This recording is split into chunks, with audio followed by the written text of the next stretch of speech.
Historical evidence for the resurrection. Point number 1, there was an honorable burial.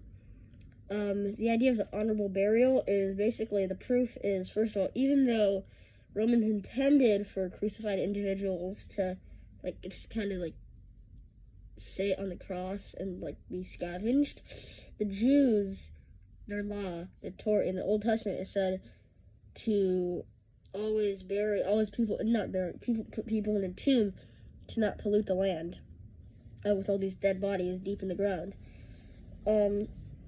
So that's a point. And we found crucified individuals in tombs. We found this tomb in the late 1st century or early 2nd century, I forgot. But basically, and they were in Israel, and we found it. There was this nail, and it was a nail that would go through their wrists. And it was, of course, it went into the wood, and we found this nail, and it was in wood, and we found this, and it was just in this random tomb. So, despite what Bart Ehrman might say, most scholars agree that Jesus did have an honorable burial. And then there was the visions of Jesus, and it was for many people, and usually multiple people at a time don't see the same hallucination. It's going to be called mass hallucinations, which statistically is extremely improbable.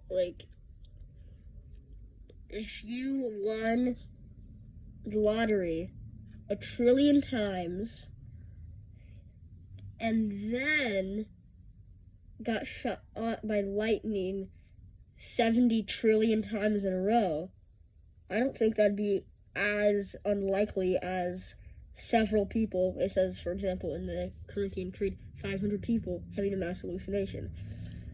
So basically,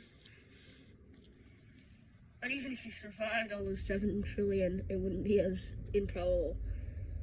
And basically, so those are the two big points. And the last one is, if it was a hallucination, usually when people have what they would call, they said it was a grief hallucination, because sometimes when loved ones died, they imagine them coming back to life, or they imagine them seeing them. And usually people just assume that either they're going crazy or that their loved one has gone into the afterlife. They usually never say that they resurrected or anything.